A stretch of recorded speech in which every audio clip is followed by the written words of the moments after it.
Sinceramente, no sé muy bien por qué comparto esta historia. Tal vez me gustaría saber si alguien más ha visto a esta persona o ser. Aunque mi historia no es precisamente de terror, sí es algo extraña y muy personal. Bueno, algunas veces me pregunto qué tan real es todo aquello que vemos y percibimos. Me pregunto cuántas veces hemos visto un ente o un ser que no pertenece a nuestra realidad. En el año del 2005, cursaba mi segundo año de preparatoria. En mi prepa había un chico que nunca vi entrar a una clase. Siempre andaba deambulando cerca de los jardines y los campos de fútbol en la escuela. Aunque me había cruzado en algún momento con él, y le empecé a prestar atención hasta que, bueno, la chica que me gusta me empezó a hablar de él. En un primer momento intenté analizar el por qué le gustaba. Y en base a eso intenté hacer algo para llamar la atención de esta chica, lógico. Pronto me olvidé de ella, pues en verdad parecía obsesionada. El chico a mí se me hacía bastante raro. O sea, la energía que lo rodeaba a ese tipo era extraña. Cada vez que estaba cerca de él, sentía una presión bastante grande, y era normal verle solo todo el tiempo. Por la forma en que utilizaba su cabello, nunca le vi la cara, y las 3 veces que me tocó escucharle hablar solo, sí, él hablaba solo. No le entendía nada. Siempre vestía totalmente de negro, y si lo veías de lejos era muy difícil distinguirlo. Otro detalle de su apariencia. Traía unos audífonos bastante grandes, siempre a todo volumen. Noté que a partir de que empecé a notarlo e intenté acercarme a él, pasaron cosas raras a mi alrededor. Cuando estaba solo ya fuera de mi casa o en la escuela, veía sombras de reojo. Empecé a pelear, a distanciarme de mis amigos, pero en los estudios me iba bien, así que en ese momento yo lo vi como algo positivo, pues algunos de mis ex amigos reprobaron. Durante mi tercer año de preparatoria me crucé por él con última vez, antes de perder el año escolar. Ya pasaban de las 9 de la noche. Yo iba saliendo de la biblioteca a mi última clase, y al ir pasando por el medio de las tumbas, a ver, espérense, así le decíamos a las jardineras, ¿ok? Noté que venía hacia mí cuando ya estaba a unos pasos. En verdad, no hacía nada de ruido, y aparte casi no le lograba distinguir. Cuando me crucé con él, dijo: «Mabe está sola, te está esperando». Y se siguió de largo. Mabe era el apodo de mi hermana, y para ese entonces tenía varios meses que no la veía. Ella tenía 3 años más que yo, 13 en ese momento, y por algunos temas familiares, mi papá se separó de su mamá 6 años atrás, pero yo retomé contacto con mi hermana un año después a través de redes sociales. La iba a visitar frecuentemente a casa de su abuelita cuando estaba por allá. Hasta antes de contactar con ella por redes, en verdad no sabía ni dónde vivía. Mi papá seguía con lo de la demanda para que le dejaran ver a mi hermana. Bueno, la cosa es que cuando yo me crucé con este tipo, tenía unos 3 meses que no veía a Mabe, y hablaba con ella con mucho menos frecuencia. Aunque se me hizo bastante extraño que me mencionara su nombre, pensé que lo había imaginado, pues en verdad ya extrañaba a mi hermana, así que no le di la importancia necesaria. Esa noche llegué a casa, le mandé mensaje, pero no me respondió. Una semana después, le volví a escribir, pero seguía sin responder. Un mes después del primer mensaje, fui a ver a su abuelita y me dijo que ella, mi hermanita, había fallecido. Cuando lo dijo, yo pensé que estaba bromeando, ya que yo no lo había ido a ver en unos 3 meses. Pero lo dijo de una forma tan fría y vi cómo empezaron a brotar sus lágrimas. Sentí como algo se rompía dentro de mí. Es más, hasta me contó que se había peleado con su hija porque le daba diario por salir con sus compañeros de trabajo, y que ahí le dejaba a mi hermana. La señora le dijo que ya no la iba a cuidar, o que le pagara por cuidar a la niña. A ver, mi exmadrastra no quería pagar, dejaba encerrada a mi hermana en casa, pues no quería que hiciera amistades con los otros niños de la zona donde vivía. Esto último se lo dijo mi exmadrastra de forma de reclamo, culpando a su madre por la muerte de su hija. Después de ese día y hasta 5 años después, no se supo de la madre de mi hermana. Entonces la señora me dijo entre lágrimas que a mi hermanita se le había reventado el apéndice mientras estaba solita, y ahí fue donde se puso a llorar con más fuerza. Cuando lo dijo, la impotencia, la culpa, el coraje, todo se juntó en mi interior. No podía llorar, no podía gritar, ni siquiera hablar. Salí de ahí sin decir nada, y al llegar a mi casa exploté contra mi padre porque me esperaba para cenar. Él no sabía nada. Hacía 4 meses que no veía a mi hermana, y su ex esposa solo le respondía para pedirle más dinero. Pero desafortunadamente eso era normal en la relación que ahora tenían. Durante varios días no fui a la escuela, y cuando fui unas semanas después, ya había perdido el año. Andaba en modo zombie todo el tiempo. Me quedaba hasta tarde en la biblioteca o en las tumbas de la escuela. No quería ver a mi papá. Yo me imagino que él estaba igual que yo, pero aparte lo seguía culpando por lo sucedido. Yo pensaba que él no había hecho lo suficiente, que no habíamos hecho lo suficiente. El último día que fui a la escuela, estaba sentado en la parte trasera de la biblioteca, pensando en cómo podía terminar con mi vida, cuando vi que el chico que mencioné antes se iba acercando. Él iba saliendo desde la oscuridad de las canchas, pues esa zona no está iluminada, y cuando llegó hasta donde yo estaba, se puso en cuclillas frente a mí y me dijo que con lo que yo pensaba hacer, no podía ir con ella. A lo que le contesté que qué le importaba, que él no se metiera en mis cosas. Él se paró, me dijo que fuera a visitarla y se fue riendo. Esa misma noche fui con la abuelita de mi hermanita para que me dijeran en dónde la habían enterrado. La señora se me quedó viendo y me llevó a la habitación donde se dormía mi hermana cuando se quedaba en esa casa. Tenían sus cenizas en un pequeño altar con veladoras y su foto. Me acerqué hasta ella. Le pedí perdón por haberme tardado en ir a verla, por no haberla ido a buscar antes, por no haber hecho caso de la señal que yo creía que me habían mandado. Lloré, grité por horas. Pensaba en el dolor y la soledad que ella sintió antes de morir. Su abuelita tomó la foto y empezó a llorar también, por lo que uno de sus hijos me quiso sacar de la casa, pues pensó que le estaba haciendo más difícil para todos. Pero la señora lo detuvo y me dejó solo en el cuarto. Intenté calmarme y sin notarlo, me quedé dormido. Fueron solo unos minutos, pero soñé con un día que fuimos a comer helado, paseamos en el parque, y cuando íbamos camino a casa de su abuelita para dejarla, me abrazó y me dijo que me quería mucho, que nunca lo olvidara. Esto último no formaba parte de los recuerdos de ese día. Al salir de la habitación, hablé un rato con la señora. Le dije que podía contar conmigo para lo que fuera, y le pregunté si no tenía alguna foto que me diera para ponerla en mi casa, a lo que me dijo que buscaría alguna. Año y medio después, regresé a la preparatoria, pasando con mi vieja credencial, pues en ese entonces no eran tan estrictos con el acceso. Eran cerca de las 6 de la tarde. Me dirigí directamente hasta la biblioteca. Subí al 6.º piso y me quedé hojeando un libro sobre magia y simbolismo, viendo hacia las canchas de fútbol. No sé por qué, por alguna razón, creí que me encontraría este tipo aún en la prepa. Tenía bastantes preguntas para él. Esperé durante una hora, hasta que me pareció absurdo lo que hacía, pues si él era un alumno, seguramente ya se había graduado. Pero cuando iba saliendo de la biblioteca, lo vi pasar frente a la puerta de esta, mientras esperaba que me revisaran la mochila. Cuando salí fui corriendo en dirección a las canchas, pues para allá había pasado. Pero no lo encontré. Le di la vuelta corriendo a la biblioteca, pero tampoco pude encontrarlo. Decidí irme con algunos chicos que se me quedaron viendo como si estuviera loco. Y en ese momento me pareció verlo de reojo en medio de la cancha. Estaba ahí, pero de repente se esfumó. Como un salto de una película vieja, ¿me entienden? Como si se hubiera cortado la imagen, no lo sé.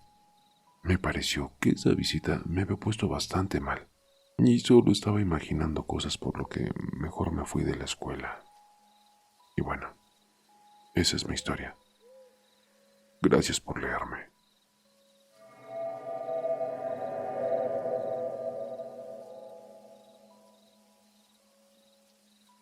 Hola, buenas tardes, familia TDT. Mi nombre es Daniel, soy un joven de 15 años, estudiante de secundaria, y viví en mi escuela la peor experiencia escolar de mi vida. A mi escuela llegó un estudiante nuevo, de la misma edad que yo.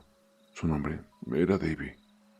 Era un joven bastante aplicado y muy inteligente, pero era demasiado callado. No le gustaba relacionarse con los demás. Al principio pensé que actuaba así porque era nuevo, pero iban pasando los meses y no lo veía interactuar mucho. Aparte de él, había otros compañeros. Eran los típicos bravucones que se metían con todo el mundo. Ya se podrán imaginar el acoso escolar que ellos hacían. David sufría mucho acoso por parte de ellos. Orinaban su pupitre, escondían su mochila, le quitaban su dinero, lo golpeaban. Bueno, hasta le quitaban sus tareas para que ellos pudieran copiarse. A mí se me hacía muy injusto lo que hacían estos infelices. Nadie en la escuela hizo algo para ayudarlo, excepto yo. Una vez lo encontré encerrado en el baño de hombres pidiendo ayuda. Fui el único que me atreví a abrir la puerta, ya que los demás se hacían los sordos. Solo se burlaban. Encontré a David golpeado, prácticamente desnudo y sus libros destrozados. «Hey, ¿estás bien? En mi mochila traigo ropas deportivas. Están algo sucias, pero te servirá para cubrirte». Él no respondió nada, solo aceptó mi ayuda y se fue a su casa. Al día siguiente en la escuela, me devolvió la ropa deportiva limpia y solo me dijo: gracias. Yo me sentí un poco mal por él, así que decidí buscar su lado y volverme su amigo. A ver, al comienzo él estaba a la defensiva, y era bastante comprensible, ya que él no confiaba en nadie, pero vio que mis intenciones eran buenas y poco a poco me fui ganando su confianza. Lo invitaba a jugar a mi casa Xbox, salíamos a jugar fútbol, compartíamos historietas. Lentamente David fue cambiando, se abrió más a mí. Él me contó de sus problemas familiares. Sus padres eran separados, su madre no tenía tiempo para él por su trabajo, y pasaba la mayor parte del tiempo borracha, y prácticamente se desatendió de su hijo David. Mi amigo pasaba la mayor parte del tiempo solo en casa. Es más, a veces su mamá se le olvidaba dejarle para la comida, y yo decidí hacerle compañía muy seguido para que no se sintiera tan solo. Pero los problemas en la escuela seguían, y cada vez peor. En muchas ocasiones peleé por defenderlo. Acusé a los bravucones con los profesores y el director, pero no hicieron mayor cosa. No era mucho lo que yo pudiera hacer para ayudarlo, y en verdad, eso me frustraba. ¿Cómo no le prestaban importancia a un joven con problemas de acoso? ¿Qué clase de escuela permite eso? Eran las preguntas que yo muy a menudo me hacía. Llegó el fin de semana, y David llegó a mi casa. ¿Puedo pasar este fin de semana allí? Es que mi mamá llegó nuevamente borracha. Tuvimos una fuerte discusión. Traje Xbox, una pizza tamaño familiar y una Coca-Cola. Y unas cuantas cervezas. Claro. Pasa. Pasamos un fin de semana genial. Tomamos cervezas escondidas de mis padres, comimos pizza, jugamos bastante. Lo vi animado y eso me alegró. Luego de eso, me dijo algo bastante extraño. Oye, te dejaré mi Xbox y otras cosas que te dejaré el lunes como recuerdo. ¿Dejármelo? ¿Por qué? ¿Te vas a mudar o qué? Sí, me iré. Por eso vine a pasar este último fin de semana con mi amigo. En este invierno de escuela, tú has sido la luz en medio de la oscuridad. En verdad, valoro mucho tu amistad. Después de esa conversación algo extraña, el lunes me fui a clases. David se sentó a mi lado. Me entregó unos cómics favoritos y unos juegos de Xbox, que ya me los había dicho desde el fin de semana. Hey viejo, ni que te fueras para siempre. Estaremos en contacto. Quizá un cambio de mí te hará sentir mejor. Además, te liberas de estos bravucones. Solo recíbelo y ya. No te quejes. Y Daniel, mañana no vengas a la escuela. Quiero que me hagas un favor. Es muy urgente. ¿Favor? ¿Qué favor? ¿Qué necesitas? Quiero que lleves esta solicitud. Entraré a esa escuela. Tengo plazo hasta mañana, pero yo tengo un examen de recuperación de química. La materia que perdí, ¿recuerdas? No puedo faltar. Yo acepté el favor. David me llamó temprano para confirmar y quedamos que nos encontraríamos en la escuela el día siguiente. Pero bueno, mi madre se ofreció a hacerme el favor para que yo no perdiera el día de clases y me fui. No vi a David. Pensé que se encontraba en otro salón haciendo el examen de recuperación y bueno, pasó la tragedia. Se escucharon muchos disparos y gritos. Todos quedamos confundidos. Vimos a nuestro profesor de física caer con 2 disparos, uno en la cabeza y otro en el brazo. Entramos en pánico y comenzamos todos a gritar. Había estudiantes y profesores muertos, algunos heridos. Yo me fui a una esquina del salón y vi entrar a David, armado, con un bolso con municiones y varias armas. Él entró disparando a todos los de nuestra clase. Fue horrible ver a mis compañeros en charcos de sangre. Otros pedían compasión, pero David seguía disparando indiscriminadamente con mucho odio. De repente él gira y me ve en la esquina temblando. Su expresión cambió. ¿Qué diablos haces? Se supone que no deberías estar aquí, me dijo David, apuntándome con su arma. Debiste hacerme caso. David, tranquilo. Somos amigos. Baja el arma. No vas a matar a tu amigo, ¿o sí?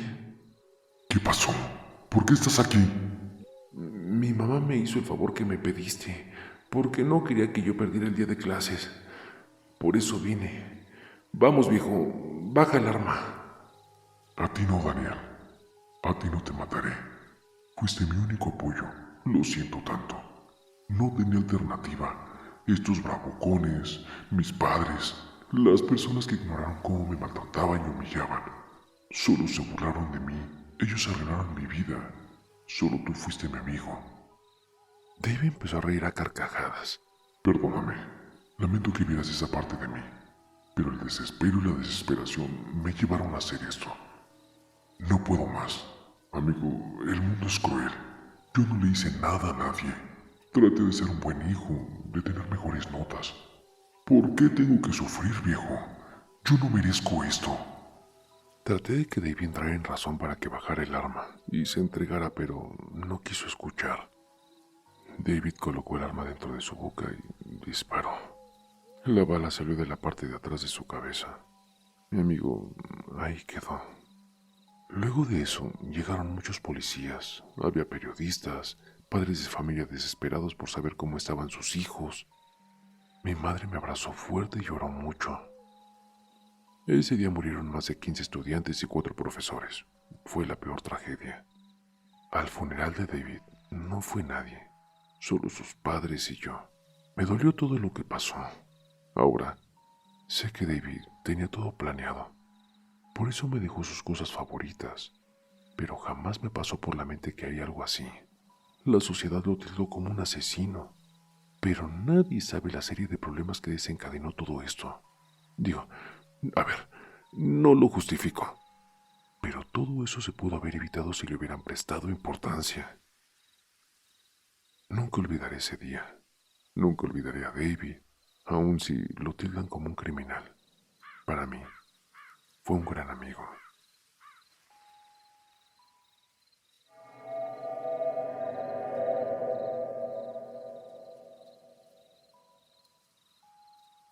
Me casé con mi mujer hace 4 años y este año por fin nos hemos mudado a la casa de nuestros sueños.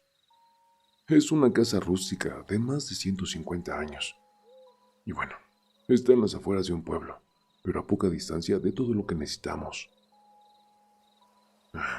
Mi mujer está convencida de que nuestra casa está embrujada desde que nos mudamos. No para de decirme que oye voces cuando está en el sótano. Es más, bajé con un bat de béisbol por si alguien estaba escondido. Muchos de nuestros amigos están empezando a preocuparse por su salud mental, porque no para de hablarles de las voces que escuchan en todas las habitaciones de la casa. La llevé al médico, pero no le encontraron ningún problema físico. Le pedí a un sacerdote local que viniera a bendecir nuestra casa y aceptó. Mi mujer parece mucho más relajada después de que él se fue, ya que afirma que las voces han cesado, pero no le gusta quedarse sola en la casa. Tuve que asistir a un viaje de negocios que me obligaba a ausentarme durante una semana. Es más, le pedí a mi mujer que invitara a uno de nuestros amigos a pasar la semana con ella, pero se negó. Me aseguró que ya no oía las voces. Cuando volví a casa después del viaje, encontré el cuerpo de mi mujer colgando de la barandilla. Había escrito una nota en la que decía que las voces no paraban. Llamé rápidamente a la policía, que llegó en cuestión de minutos. Todos mis amigos y familiares me miraron con simpatía en el funeral porque sabían lo loca que estaba mi mujer. Así que después del funeral, mi novia me ayudó a quitar los altavoces ocultos de la casa y nos preparamos para empezar una nueva vida juntos.